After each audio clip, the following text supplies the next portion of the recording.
Hi guys, it's Mrs. Frerichs, and I chose to read you the story of Ferdinand, which is one of my favorite books because it's a book about cows, and I read it when I was little. So I'm going to read the story for you. There are a few challenging Spanish words, so bear with me because I'm not real great with Spanish. The story of Ferdinand. Once upon a time in Spain, there was a little bull, and his name was Ferdinand. All the other little bulls that he lived with would run and jump and butt their heads together. But not Ferdinand. He liked to sit quietly and smell the flowers. He had a favorite spot out in the pasture under a cork tree.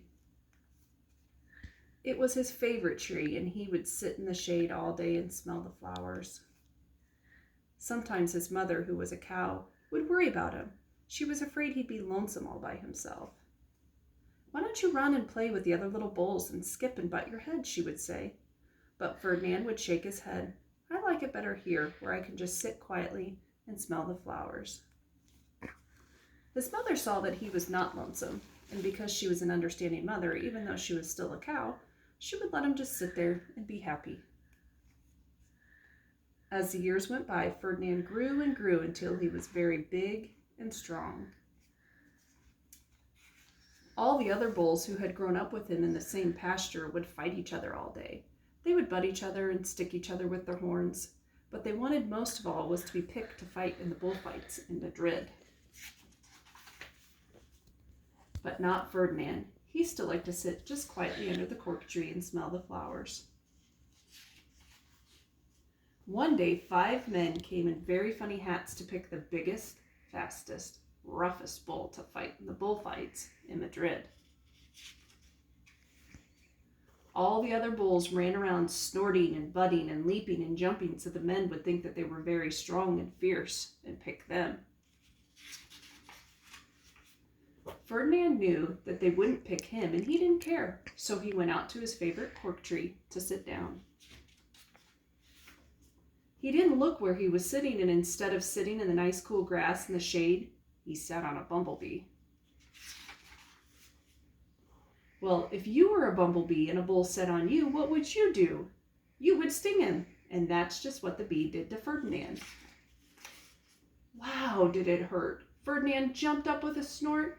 He ran around puffing and snorting, butting and pawing the ground as if he were crazy. The 5 men saw him, and they all shouted with joy. Here was the largest and fiercest bull of all, just the one for the bullfights in Madrid. So they took him away for the bullfight in a cart. What a day it was. Flags were flying, bands were playing, and all the lovely ladies had flowers in their hair. They had to parade into the bull ring. First came the banderillos with long sharp pins with ribbons on them stuck in the bull to make him mad. Next came the picaderos, who rode skinny horses, and they had long spears to stick in the bull and make him madder. Then came the matador, the proudest of all. He thought he was very handsome and bowed to the ladies. He had a red cape and a sword and was supposed to stick the bull last of all. Then came the bull, and you know who that was, don't you? Ferdinand. They called him Ferdinand the Fierce, and all the banderillos were afraid of him, and the picaderos were afraid of him, and the matador was scared stiff. Ferdinand ran into the middle of the ring, and everybody shouted and clapped because they thought he was going to fight fiercely and butt and snort and stick out his horns. But not Ferdinand. When he got to the middle of the ring, he saw flowers in all the lovely ladies' hair, and he just sat down and quietly smelled. He wouldn't fight and be fierce no matter what they did. He just sat and smelled. And the banderillos were mad, and the picaderos were madder, and the matador was the maddest. And he cried because he couldn't show off with his cape and sword. So they had to take Ferdinand home.